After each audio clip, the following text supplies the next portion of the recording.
Party secretary Govindan master ഇപ്പം വല്ലാത്തൊരു വിഷമത്തിലാണ്. കാരണം RSSനെതിരെ പറഞ്ഞു കഴിഞ്ഞ് കഴിഞ്ഞാൽ ഉടനെ തങ്ങൾ ഹിന്ദു വിരുദ്ധരാണ് എന്ന് ചില ആളുകളൊക്കെ ചിത്രീകരിക്കുന്നു. അതിൻ്റെ കാരണത്താൽ വലിയ രീതിയിൽ സൈബർ ആക്രമണങ്ങളൊക്കെ നേരിടുന്നു എന്നാണ് ഗോവിന്ദൻ മാസ്റ്റർ പറയുന്നത്. ശരിക്കും പറഞ്ഞു കഴിഞ്ഞാൽ ഹിന്ദുക്കൾ സംഘപരിവാറിനോട് അല്ലെങ്കിൽ RSSനോടോ BJPയോടോ ചേർന്ന് നിൽക്കുന്നതിന് കൃത്യമായിട്ടുള്ളൊരു കാരണമില്ലേ? കാരണം അവരുടെ വിശ്വാസം, മതമൊക്കെ കമ്മ്യൂണിസ്റ്റ് ഭരണത്തിൽ തകർക്കപ്പെടും എന്നൊരു വല്ലാത്ത ആശങ്ക അവർക്കുണ്ട്, ഹിന്ദുക്കൾക്കുണ്ടായി വന്നിട്ടുണ്ട്. ശരിക്കും പറഞ്ഞു കഴിഞ്ഞാൽ കമ്മ്യൂണിസ്റ്റ് വിരുദ്ധത അല്ലെങ്കിൽ കമ്മ്യൂണിസ്റ്റുകാരുടെ ഹിന്ദു വിരുദ്ധത എന്ന് പറയുന്നത് ഒരു സത്യം തന്നെയല്ലേ? ഇപ്പോൾ പ്രധാന പ്രശ്നം പാർട്ടി സമ്മേളനങ്ങളിൽ, കമ്മ്യൂണിസ്റ്റ് പാർട്ടിയുടെ സമ്മേളനങ്ങൾ 3 വർഷം കൂടുമ്പോഴുള്ള സമ്മേളനങ്ങൾ നടന്നുകൊണ്ടിരിക്കുകയാണ്. ബ്രാഞ്ച് തലം മുതൽ അഖിലേന്ത്യാ തലത്തിൽ വരെ, പാർട്ടി കോൺഗ്രസ് വരെ എത്തുന്ന രീതിയിലാണ് ഈ സമ്മേളനങ്ങൾ സംഘടിപ്പിച്ചിരിക്കുന്നത്. അതിൽ അങ്ങനെയാണ് നടന്നു വരുന്നത്. ഇത്തവണ വളരെ ബുദ്ധിമുട്ടുന്നു എന്നുള്ളതാണ് നമ്മൾ കാണുന്നത്. അതിന് പല കാരണങ്ങളുണ്ട്. കേരളത്തിൽ മാത്രമേ ഇപ്പോൾ അധികാരത്തിലുള്ളൂ CPM. ഇവിടെ ഭരണ തുടർച്ച ഉണ്ടായിരുന്നു. അതിൻ്റെ ഭാഗമായിട്ട് ഉണ്ടായ ഒത്തിരി ബുദ്ധിമുട്ടുകളുണ്ട്, കുത്തുകളേറ്റിട്ടുണ്ട്. ഇതൊക്കെ വിശദീകരിക്കാൻ ഒരുപാട് ബുദ്ധിമുട്ടുന്നു. പൊതുവെ കൂട്ടത്തിലാണ് ഈ ഉപതെരഞ്ഞെടുപ്പുകളിലും ലോക്സഭാ തെരഞ്ഞെടുപ്പിലും ഉണ്ടായ പരാജയത്തിൽ നിന്ന് അതിൻ്റെ കാരണങ്ങളെപ്പറ്റി വിശകലനം ചെയ്യുമ്പോൾ ഉണ്ടാകുന്ന ബുദ്ധിമുട്ട്, അതാണ് ഏറ്റവും വലിയ ബുദ്ധിമുട്ട്.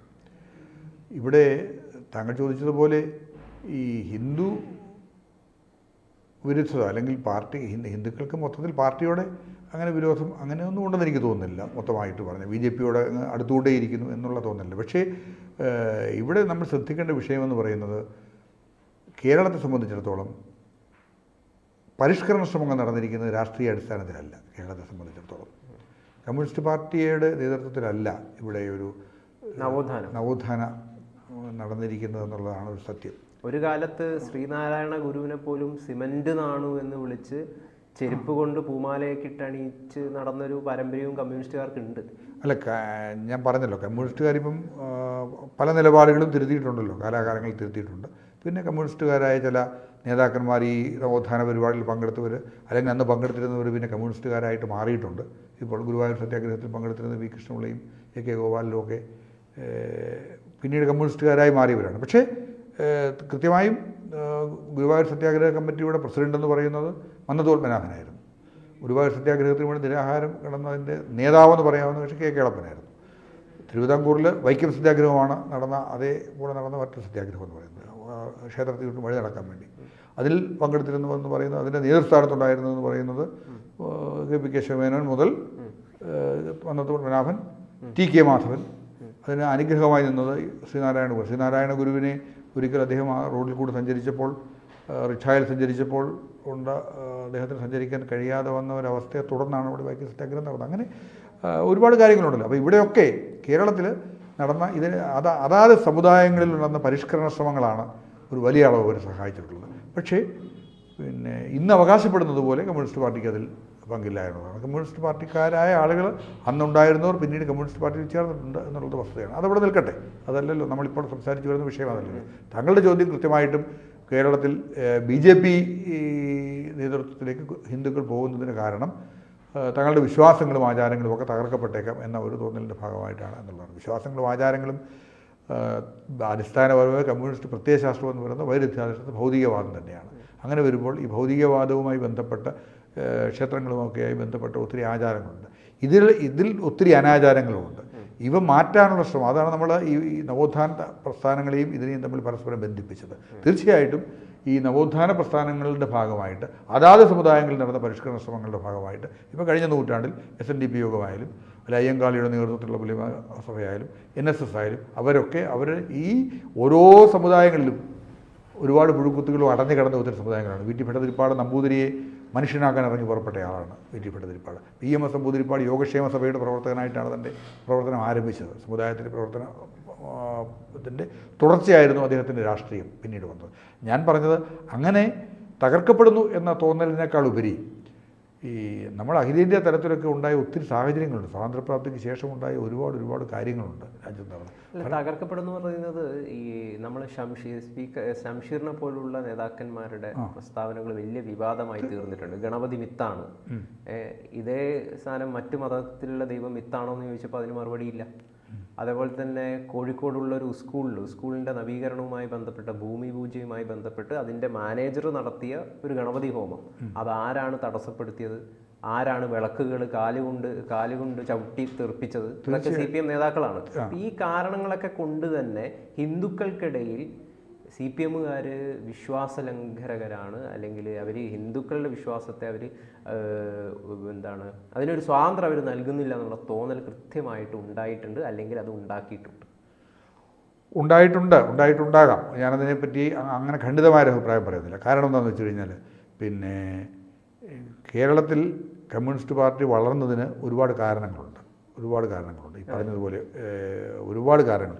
അതിൽ പ്രധാനമായിട്ടും പാർട്ടി ശ്രദ്ധ കേന്ദ്രീകരിച്ചിരുന്നത് ഈ കർഷക തൊഴിലാളികൾ, കയർ തൊഴിലാളികൾ, പിന്നെ അന്തിക്കാട്ട് ചെത്തു തൊഴിലാളികൾ, ഇങ്ങനെ തൊഴിലാളികളുടെയും അല്ലെങ്കിൽ കൂലി വേല ഇത്തരം കാര്യങ്ങളുമായി ബന്ധപ്പെട്ടുള്ള സമരങ്ങളിലൂടെയാണ് കേരളത്തിൽ കമ്മ്യൂണിസ്റ്റ് പാർട്ടി വളർന്നിട്ടുള്ളത് പ്രധാനമായിട്ട്.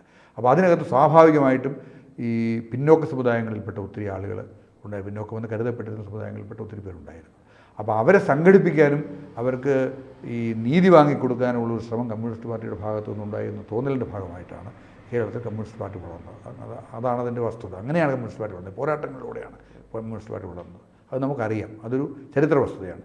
ഇവിടെ ഹിന്ദു സമൂഹം എന്ന് പറയുന്നത് ഞാൻ മനസ്സിലാക്കിയിടത്തോളം കുറേ കൂടെ കഴിഞ്ഞപ്പോഴത്തേക്കും നമ്മൾ എന്തിനോടും ചേർന്ന് നിൽക്കാനുള്ള ആചാരങ്ങളും വിശ്വാസങ്ങളും അടങ്ങുന്ന ഈ വിഭാഗങ്ങളൊക്കെ, ഈ പോരാട്ടം നടത്തുന്ന വിഭാഗങ്ങളൊക്കെ തന്നെ ആചാരങ്ങളിലും വിശ്വാസങ്ങളിലും ഒക്കെ ബദ്ധമായി കിടന്ന ഒരു സമൂഹമാണ്. ഈ വളരെ കൃത്യമായിട്ട് പറഞ്ഞു കഴിഞ്ഞാൽ അവരൊക്കെ എന്ന് പറയുന്നത് കാലാകാലങ്ങളിൽ പിന്നെ അവരുടേതായ ഭൗതികമായ ചില നേട്ടങ്ങൾ കഴിഞ്ഞതിന് ശേഷം പിന്നെ സമൂഹത്തിൽ അവരുടെ വിശ്വാസ പ്രമാണങ്ങൾക്കാണ് കൂടുതൽ മുൻതൂക്കം കൊടുക്കാൻ തുടങ്ങിയത്. അതിനെ ആ തരത്തിൽപ്പെട്ട ഒരു കാര്യം സംഘടിപ്പിച്ചുകൊണ്ടാണ് RSS അടക്കമുള്ള പ്രസ്ഥാനങ്ങൾ കേരളത്തിൽ വളർന്നത്. അങ്ങനെയാണ് അതിൻ്റെ വസ്തുത.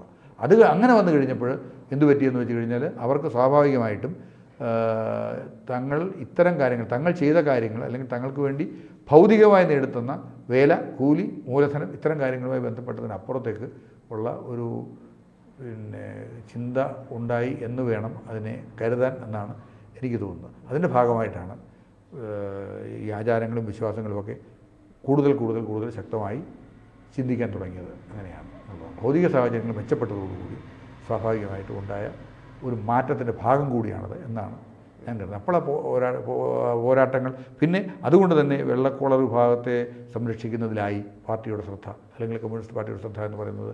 അപ്പോൾ ജീവനക്കാരെന്ന് പറയുന്നവർ കൂടുതൽ അവരൊരു പ്രത്യേക സ്വഭാവമായിട്ട് പറയും. ഇങ്ങനെയൊക്കെയാണ് ഈ നമ്മുടെ രാഷ്ട്രീയ സാഹചര്യത്തിൽ ഇടതുപക്ഷ പ്രസ്ഥാനങ്ങളും കമ്മ്യൂണിസ്റ്റ് പാർട്ടിയൊക്കെ വളർന്നു വന്നത്, അല്ലെങ്കിൽ പ്രവർത്തിക്കുന്നത്. അപ്പോൾ അതിന് പിന്നെ നേരിട്ട് ഇപ്പോൾ ഈ ആചാരവുമായി നേരിട്ട് ബന്ധപ്പെടുത്തിയ ആചാരങ്ങളെ നേരിട്ട് ആക്രമിച്ചു എന്ന് പറയുന്നത് അധികവും നമ്മളങ്ങനെ സംഘടിതമായ ഒരു ആക്രമണം നടന്നില്ല. പക്ഷെ ഒരു കാര്യം വളരെ വ്യക്തമാണ്, മതന്യൂനപക്ഷങ്ങൾക്ക് നേരെ, മതന്യൂനപക്ഷങ്ങളെ വോട്ട് ബാങ്കുകളാക്കാൻ ശ്രമിച്ചിരിക്കുന്നു എന്നൊരു വസ്തുതയാണ്. ഇപ്പോൾ ഈ ക്ഷേത്ര കമ്മിറ്റികളിലടക്കം നുഴഞ്ഞു കയറി ക്ഷേത്രത്തിൻ്റെ ഭരണകാര്യവുമായിട്ട് അല്ലെങ്കിൽ ആചാരപരമായിട്ടുള്ള കാര്യങ്ങളൊക്കെയായി ബന്ധപ്പെട്ടിട്ട് തീരുമാനങ്ങൾ എടുക്കുന്നത് പോലും വിശ്വാസികളല്ലാത്ത ചില ആളുകളാണ്, കമ്മ്യൂണിസ്റ്റുകാരാണെന്നുള്ളൊരു വിമർശനങ്ങൾ പല ക്ഷേത്രങ്ങളിലും, എല്ലാ ക്ഷേത്രങ്ങളും അല്ല. അപ്പോൾ ഈ 2018 പാർട്ടി വടക്കൻ കേരളത്തിൽ പാർട്ടിയുടെ നേതൃത്വത്തിൽ ഒരു ക്ഷേത്ര ഭാരവാഹികളുടെ ഒരു സംഘടന ഉണ്ടാക്കി.